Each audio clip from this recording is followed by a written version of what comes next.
This is Richard Wolff from Democracy at Work, responding to another Ask Prof. Wolff question from our Patreon community. And this one comes from Mark.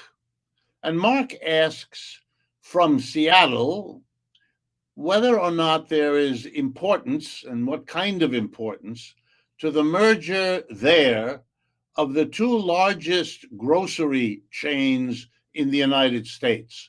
On the one hand, Kroger Company, and on the other one, Safeway-Albertsons. They are the national two leading grocery chains.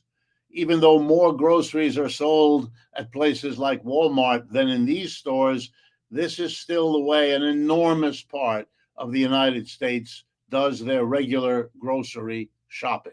And what Mark asks is whether the merger of those two is going to impact a place like Seattle, where that's what people basically have to shop in. In other words, the question is an old one in capitalism. What's going on when large companies keep getting larger, and eventually, when there's only a few left, they literally merge those few until it's, if not one left standing, then a very small number. So let me try to answer what that's about. It has been a core process of capitalism for as long as we have had capitalism. Many companies compete is usually the way an industry starts. But what immediately happens is that there is this thing called competition among the people who start an enterprise in any industry. And some of the competing companies do very well. They develop improvements in the product. They accomplish savings so that it's cheaper. You know how, if you remember the computer industry of years ago, there were many companies and they made lots of computers, but they were large and they were clunky and they were expensive. Over time, many of those companies were outcompeted by other companies.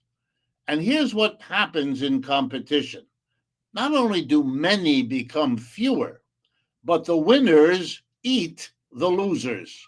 In other words, the company that wins, that produces the better computer or the better sandwich or the better whatever it is, drives the other companies with inferior products or higher prices out of business. Sometimes it goes quickly, sometimes it takes a while, but the process happens almost everywhere. And when the losers go out of business, guess who buys secondhand the equipment that the losers used to have? Well, the winners do. And who hires at least some of the workers who lost their jobs when the losers lost? Well, the winners do, because they're filling the market that is no longer being filled by the companies that were competed out of existence. Over time, many become few.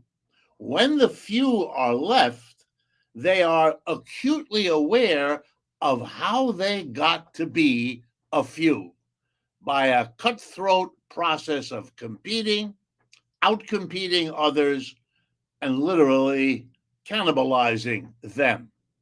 And they don't want to be the next victim. Here we go. How do you avoid being the next victim in the competition of however few remain? And it varies from industry to industry.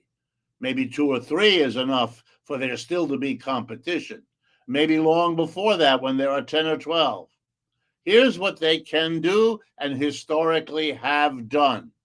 They get together and they say to each other over dinner or on the golf course, look, we can tear each other apart, fight like crazy, and only one of us will be left standing. Or we can cut a deal, make an arrangement, understand, and let's not do it anymore. We will not undercut each other with prices. If one of us raises prices, we all will. If one of us changes the quality in an important way, we all will. And that way, we've divided up the market among three or four. This was so common that back in the 19th century here in the United States, in 1890 to be precise, we passed a law, Sherman Antitrust Act, to make things like that, deals, illegal. The idea was keep them competing because that prevents the prices from going up because they're fighting each other and one of them will try to get a better deal by lowering the price.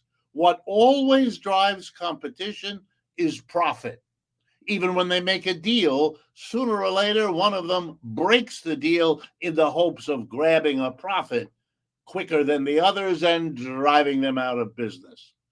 Albertsons and Kroger's is doing the same old dance. There's one objective: make more profit. Otherwise, they wouldn't have got together. By merging, they don't get in trouble with antitrust law because they're not making a private deal. They're literally combining into one company. And that one company can do pretty much whatever it wants because it hasn't got any more competition of the sort that was there when there were two. What will they do with their new position? Well, they did it to have more profit, to have therefore more economic power and more political power. Where before they might compete, now they have the combined profit of two very profitable companies, and they'll have a pot of money with which to persuade politicians to tilt the law their way, maybe demand more work out of their workers, knowing that if you want a job in the grocery business, it's us or nobody at all, etc., etc. No one knows exactly how they're going to use their power, how they're going to use their wealth combined. Maybe they'll decide to bring in an army of immigrants to work at lower wages. They can do in a private capitalist system pretty much what they want. And by getting together and merging, they have more money, more political power to get what they want. And we will all be asked to live with the results. What would be the alternative?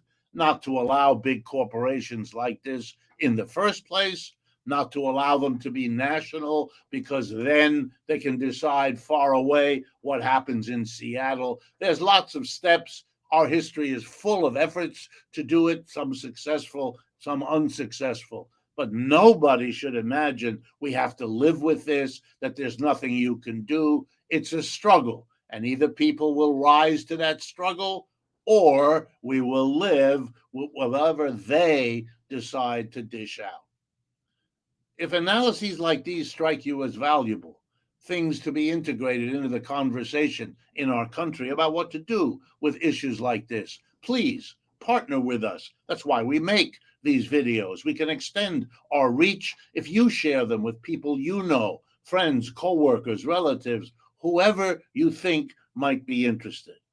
And we also are asking these days, as we get very close to our target of 300,000 YouTube subscribers, we are asking folks like you, go to our YouTube channel, hit the little button. It doesn't cost any money. It becomes a way for us to let you know what we're doing. And yep, it extends our reach.